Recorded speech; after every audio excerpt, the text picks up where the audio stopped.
established rich coming right back at you. Sometimes the biggest stories in music don't start off with success. They start with something feeling off. This right here is one of those stories that sounds good on the surface, but it don't feel right when you check into it.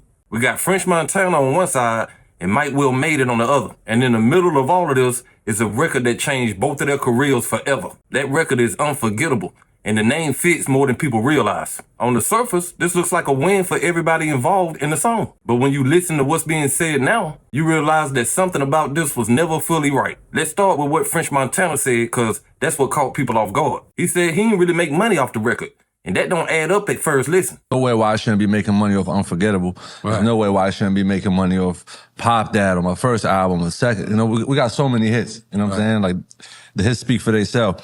I haven't made $1 of Unforgettable, and it's almost double diamond. No, that's wait. Double diamond is $2 billion. It's 20 million. 20 million. Well, it's about 20 billion. That's 20 million was sold. Well, no, that's just in the States. Around the world, probably like 84 or something like that. Yeah. What you mean you ain't make $1? How much money they spent on the record? That's what I'm saying. When you coming up as an artist, you're not really looking at that. You're just looking at, okay. Looking at that upfront money. Upfront money because you're trying to get your bag up. You know what I'm saying? Then once you figure out that you're making money in the back end, now you want the back end too. So it's kind of not fair. You know what I'm saying? So you can't really be mad at the labels because you're supposed to look at all that in the beginning.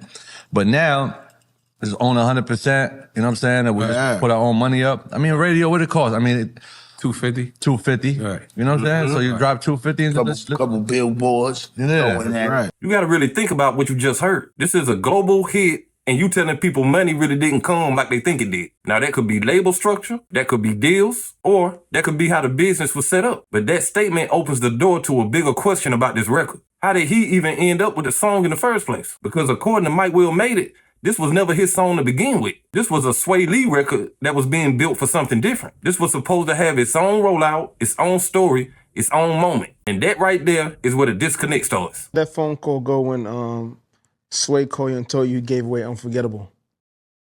It wasn't even Sway calling me that and telling me that he gave away Unforgettable. It was really like me just seeing it on the internet leaked.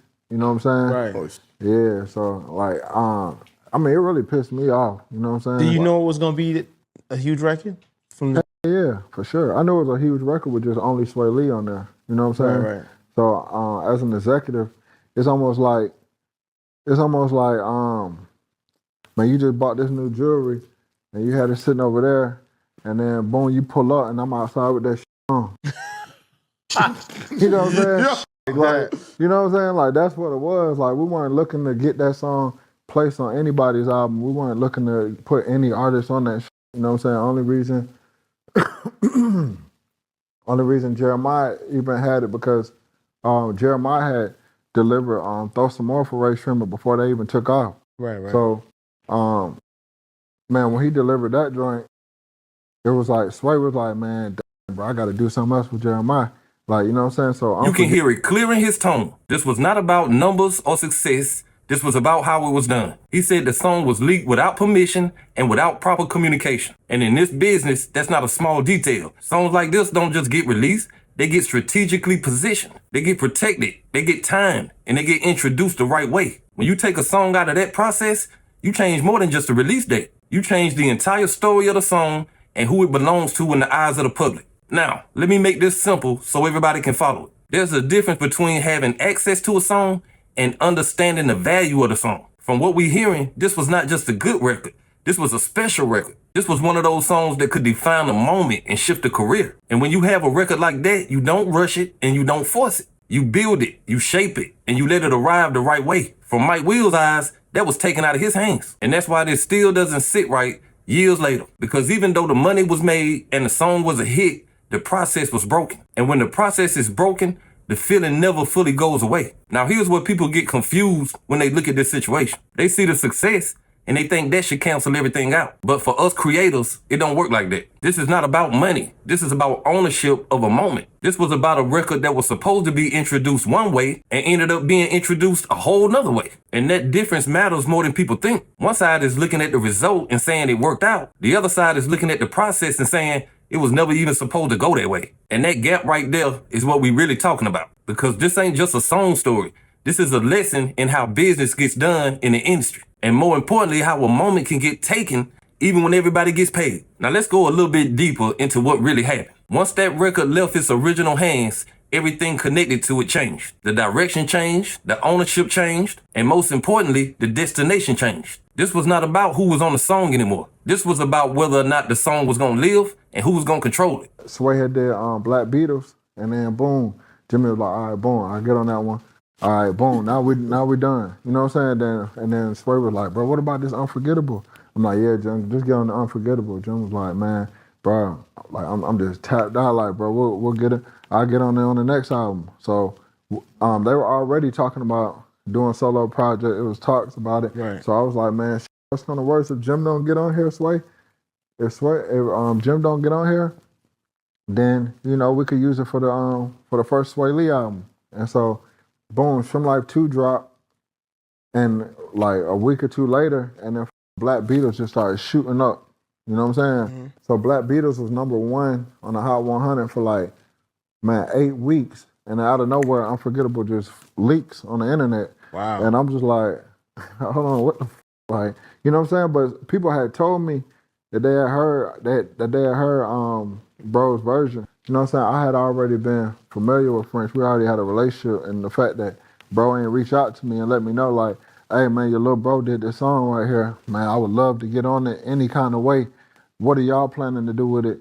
Or like, what are y'all planning not to do with it? Or like, are y'all sleeping on it or are y'all not? It was no conversation. It was just like, oh my God, this shit hot. Boom, I'm gonna put my verse on here and leak it. You feel me? And it's like, I felt like we had more respect for each other than that. You know what I'm saying? Have you ever talked? What you mean? Have you ever talked about it since then?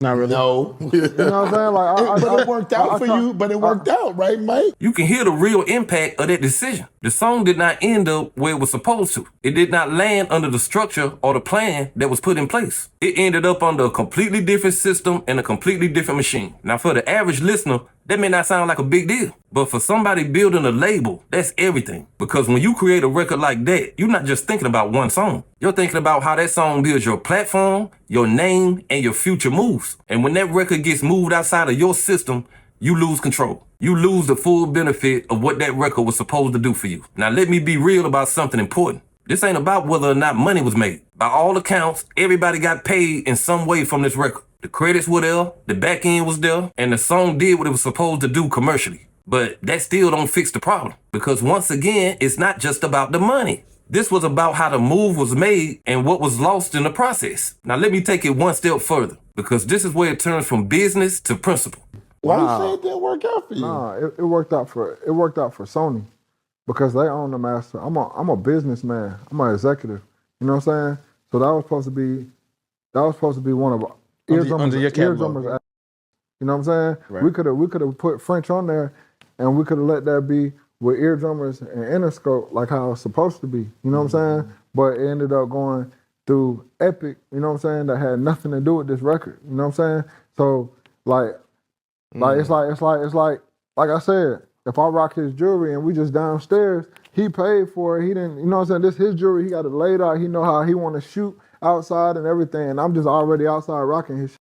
And then it's like, this interview goes viral. It's like, hey, Clue, it worked out though, bro. You know what I'm saying? It worked out, brother. The interview was viral. That's a great example. But Mike, most people would look at it like, yo, the song is a big record. You made a lot of money on it. Your name is ringing bells. My name was already ringing bells. I mean, it's stronger. It's bigger now. Nah, cause I didn't like. He ain't hearing that at all. Yeah, it's not said about you're a that. businessman. It's just, yeah, I'm a businessman and I'm a man. You know what I'm saying? So out of respect, you know what I'm saying? It's respect first.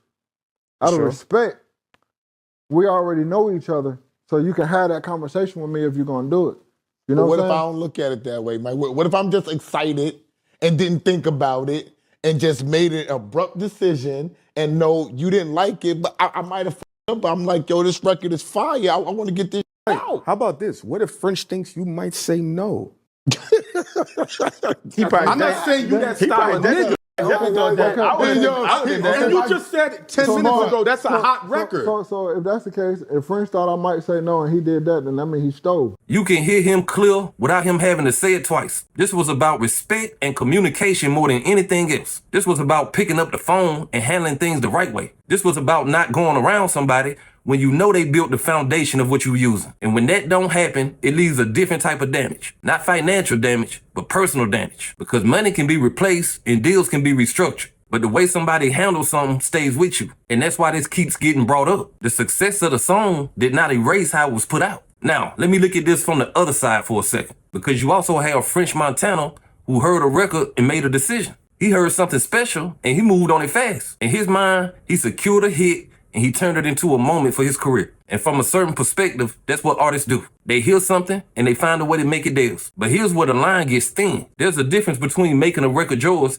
and taking advantage of a moment that wasn't built for you. And that's the space this situation lives in. Because legally, you can structure a deal and make something your record. But creatively, you can still disrupt what that record was supposed to be. That's why this situation is not a simple right or wrong answer. This is a layered situation where both sides can point to something valid. One side can say the record was successful and everybody benefited. The other side can say the process was broken and the moment was taken. And both of those things can be true at the same time. But let me bring this on because it ain't really about Unforgettable. This is about what happens when opportunity moves faster than respect. This is about what happens when a great record gets caught between business and vision. And it's about understanding that everything that works don't mean it was done the right way. Because in this industry, you can win on paper and still lose something you can't get back. You can get the hit and still lose the moment that made the hit special. And that's the part that people don't always see. So when you listen to both sides, you got to ask yourself one question. What matters more, the success of the record or the way the record was brought into the world? And your answer to that question will tell you exactly where you stand.